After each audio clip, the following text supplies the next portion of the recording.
Assalamualaikum warahmatullahi wabarakatuh. Alhamdulillah.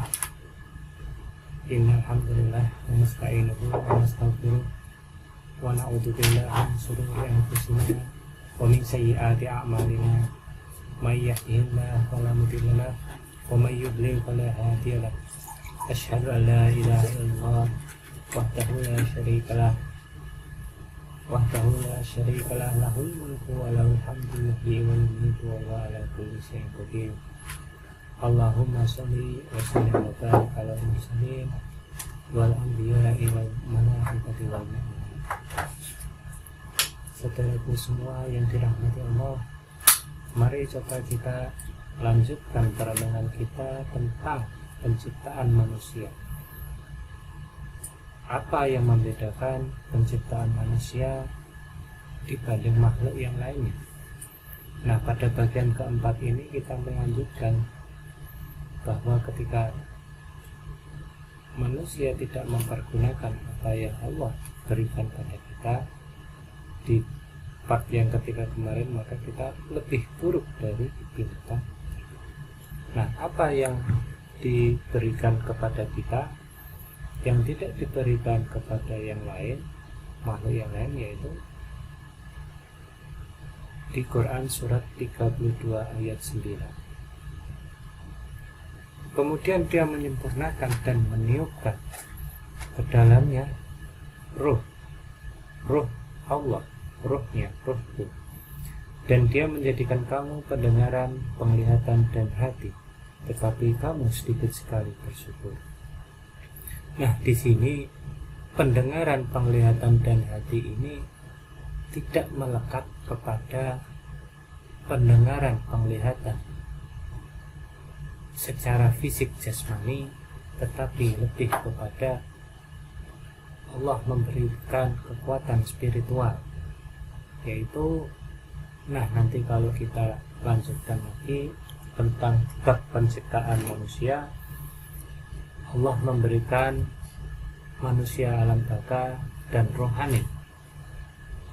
Nah, dengan itu maka manusia bisa memahami Al-Quran, memahami ayat-ayat Allah, terutama memahami yang mutasyabihat, karena ini membutuhkan segi pendengaran, penglihatan, dan hati, penjelajahan unsur manusia tadi. Kalau di dalam orang Jawa ada yang bilang sedulur 4.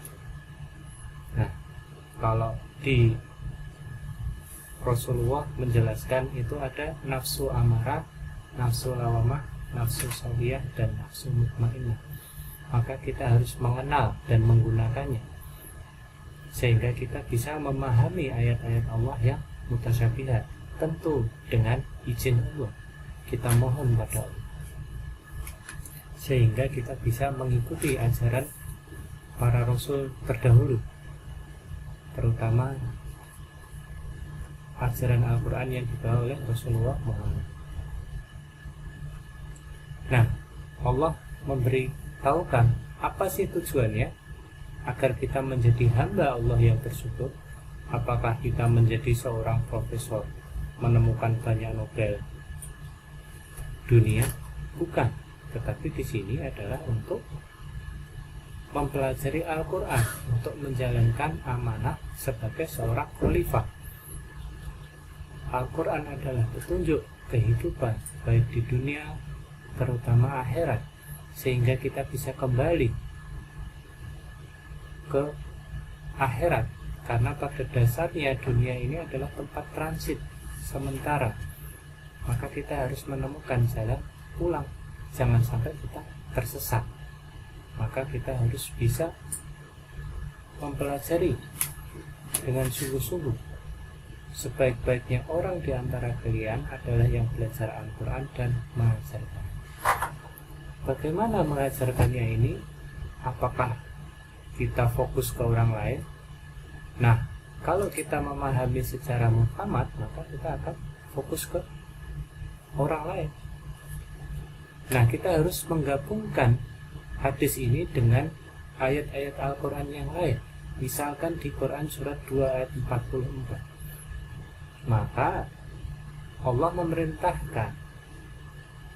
Pada saat itu Rasulullah harus menyampaikan apa yang Allah perintahkan, yaitu dengan cara mengamalkannya terlebih dahulu. Mengapa kamu suruh orang lain mengerjakan kebaktian sedang kamu melupakan diri atau kewajibanmu sendiri, padahal kamu membaca Alkitab? Nah, ini kepada seluruh umat, baik itu pada waktu zamannya Rasul Musa, Rasul Isa. Alkitab ini adalah maksudnya wahyu dari Tuhan, baik itu Taurat, Injil, atau Zabur. Maka tidaklah kamu berpikir seperti itu.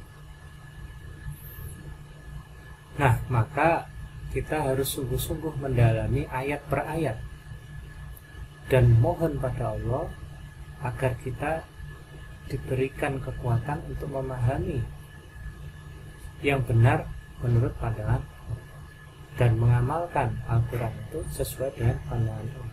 Bagaimana agar sesuai pandangan Allah? Maka harus pelan-pelan kita baca, kita ulang-ulang, kita gunakan ayat-ayat yang lain, kemudian kita kumpulkan. Jangan sampai bertentangan kesimpulannya dengan ayat-ayat ya. Misalkan contohnya di Quran surat 36 ayat 80. Nah, kemarin sempat viral ya, tentang salah satu pemuda yang dia menemukan bahan bakar yang dinamakan body boss. Ternyata dia terinspirasi dari salah satu ayat Al-Quran di Quran surat Yasin ayat 80, yaitu Tuhan yang menjadikan untukmu api dari kayu yang hijau. Api berarti ini adalah energi, maka kita bisa mengubah dari bahan baku kayu menjadi sebuah energi, berarti green energy. Maka tiba-tiba kamu nyalakan api dari kayu, maka dia melakukan penelitian sampai 10 tahun katanya, seperti itu. Jadi memang harus dilakukan penelitian secara terus-menerus. Itulah Al-Quran. Nah, kemudian ayat yang lain misalkan di tentang puasa. Di sebuah hadis kita tinjau apakah bertentangan dengan Al-Quran ataukah tidak. Misalnya, perut adalah tempat bermula penyakit dan berpuasa adalah obatnya. Ini hadis Rasulullah. Di hadis yang lain, berpuasalah niscaya kamu akan sehat. Nah, ini sangat sesuai dengan perintah Allah di dalam Al-Quran. Dan berpuasa lebih baik bagimu jika kamu mengetahui. Maka ternyata setelah diteliti, tubuh ketika dia berpuasa lebih dari mulai 18 jam sudah mulai terlihat tanda-tandanya. Sampai nanti yang lebih dalam lagi yaitu setelah 24 jam, yaitu proses autofagi, yaitu tubuh memakan sel-sel yang sudah mulai rusak, yang rusaknya parah. Nah, kalau nanti dilanjutkan lebih dalam lagi, lebih dari 24 jam, maka mulai nanti memakan sel-sel yang sudah tidak efektif, sudah tua. Nah, itu nanti dipangkas dengan cara dimakan. Nah, ini sangat keren sekali yang ditemukan oleh Dr. Yoshinori Ozu. Nah, jadi penelitian itu dari Al-Quran akan membawa dampak. Terus bagaimana dengan ayat Al-Quran yang lain? Kita juga harus teliti. Dengan cara apa?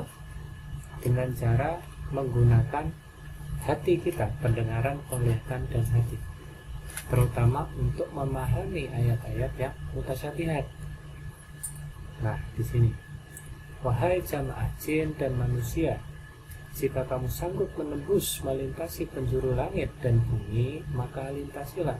Kita cari apa sih sebenarnya rohani, bagaimana sih kok kita bisa tidur tapi kok mimpi, kemudian kita jalan itu siapa itu, apakah diri kita ataukah tidak. Maka lintasilah, carilah tahu apakah ketika kita bertemu dengan orang yang sudah meninggal itu benar ataukah tidak. Apakah dia sudah di alam barzakh kok masih bisa ketemu? Nah, pertanyaan-pertanyaan itu bisa kita jawab ketika kita mendekatkan diri pada Allah. Mohon izin Allah membersihkan kena akal hati kita, minta dipertemukan dengan orang-orang yang diberi kesanggupan untuk menjelaskan ayat-ayat tadi. Nah, sesuai dengan Quran surat 2 ayat 129. Dan kita mohon pada Allah agar bisa membedakan yang benar dan yang salah. Maka lintasilah, sungguh kamu tidak dapat menembusnya kecuali dengan kekuatan. Bagaimana agar kita mendapat kekuatan? Tentu kita harus berusaha mendekatkan diri kepada Zat yang Maha Kuat. Kita berusaha membersihkan benak akal hati kita dari segala bisikan setan yang datangnya dari jin dan manusia. Nah, maka seyogianya kita memiliki niat di dalam setiap aktivitas kita, di setiap ibadah kita, bukan hanya semata-mata melaksanakan kewajiban sebagaimana iman yang paling dasar, yaitu wajib sholat, tapi kita tingkatkan lagi, yaitu sesuai dengan Quran surat 10 ayat 7-8. Sesungguhnya orang-orang yang tidak mengharap atau tidak percaya akan pertemuan dengan kami dan merasa puas dengan kehidupan ini serta merasa tentram dengan kehidupan itu, dan orang-orang yang melalaikan ayat-ayat kami. Nah, di sini kalau kita merasa puas itu cenderung melalaikan ayat-ayat. Kita belajar sibuk, belajar agama, tapi dari kitab-kitab yang lain kita lupa sungguh-sungguh memahami ayat-ayat Al-Quran. Mereka itu tempatnya ialah neraka disebabkan apa yang selalu mereka kerjakan. Mohon pada Allah agar kita diberikan tambahan kekuatan untuk selalu rindu kepada Allah di atas kecintaan kita atau kerinduan kita terhadap yang lain, harus di bawahnya. Kita mengharapkan pertemuan perjumpaan dengan Allah. Mohon selalu dibimbing Allah, mohon untuk selalu bisa memahami ayat-ayat Al-Quran sesuai dengan pandangan Allah dan bisa diberi kekuatan untuk mengamalkan. Nah, mungkin itu dulu untuk pertemuan kita pada kali ini. Mohon maaf apabila ada salah kata. Wabillahi taufiq wal hidayah. Assalamualaikum.